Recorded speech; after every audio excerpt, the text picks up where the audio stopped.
Hello hello, j'espère que tu vas bien. On se retrouve aujourd'hui pardon, pour le, pour le 9e jour du calendrier de l'Avent livresque. Et aujourd'hui, on va parler d'un petit livre que moi j'ai lu et qui m'a été aussi du coup suggéré par Elisa, qui n'est autre que The Kiss Quotient de Elena Wang, publié donc en France aux éditions Hugo New Romance.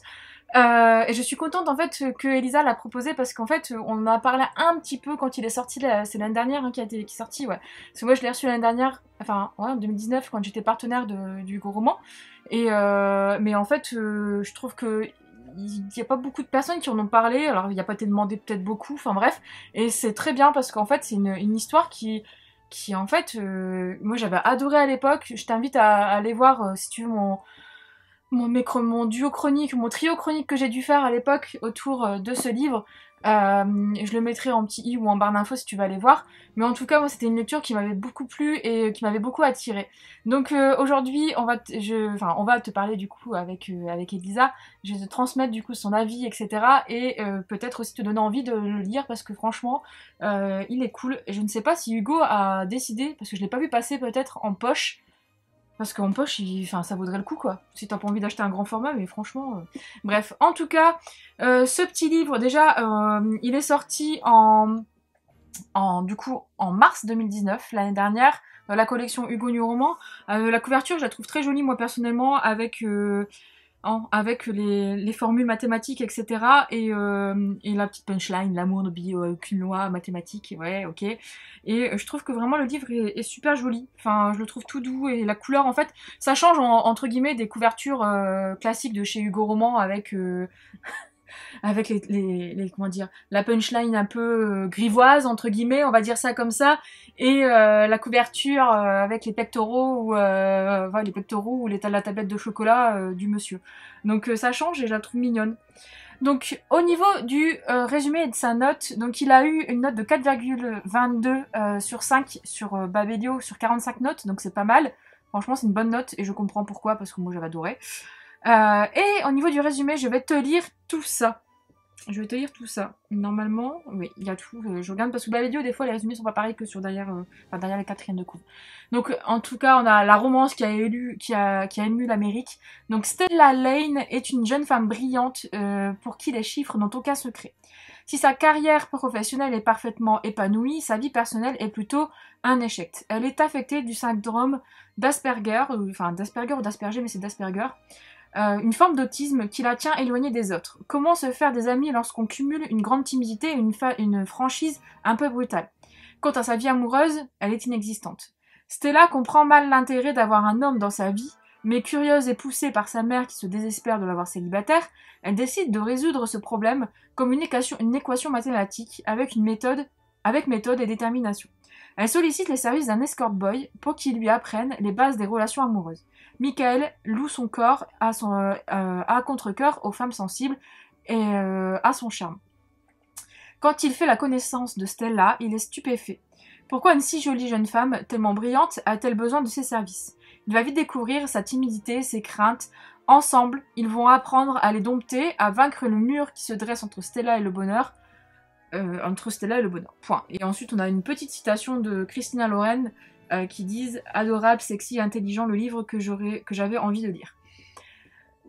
Oui, c'est exactement ça. Franchement, ce qui est très bien, et de toute façon, Hélène Wang, en fait, a aussi ce syndrome en fait, d'Asperger. Donc, du coup, c'est une personne qui possède ce syndrome, entre guillemets, qui est affecté par ce syndrome, qui a écrit ce livre et du coup qui a mis en scène aussi du coup son quotidien entre guillemets. Donc elle est plus à même en fait au final de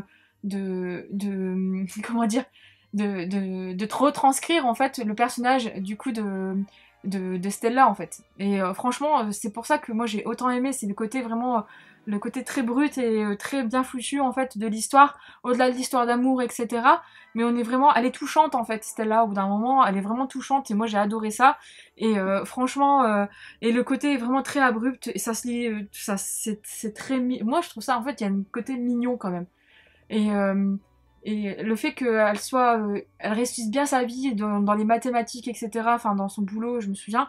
Au final, ça montre qu'on n'a pas, même si on est malade entre guillemets, Il n'y a pas que le fait de réussir professionnellement qui fait qu'on va être heureux dans la vie, il y a le côté aussi amour qui prend le dessus.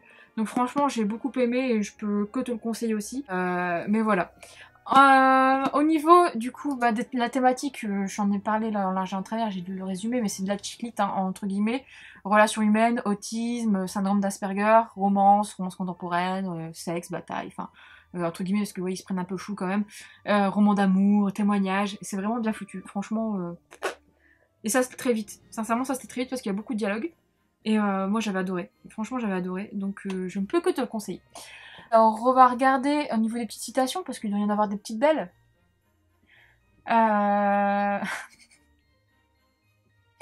Déjà la première citation, tu n'aimes pas qu'on te roule une pelle, j'ai l'impression d'être un requin qui se fait nettoyer les dents par un poisson pilote. C'est trop marrant. Elle ne savait pas comment lui expliquer qu'elle se sentait dénudée de l'intérieur. S'il plongeait le regard dans le sien, il la verrait tout entière. Il verrait la personne qu'elle cachait.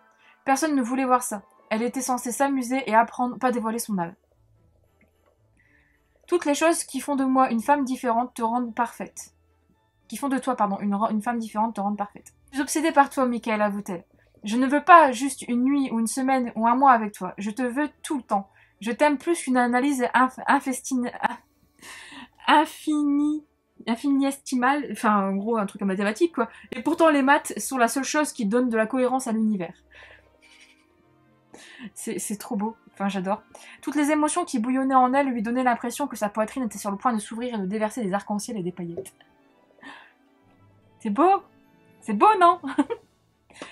Mais voilà que tout partait en vrille. Les frontières devenaient floues et les frontières devenaient floues, pardon, et il ne parvenait pas à distinguer vie professionnelle et vie personnelle.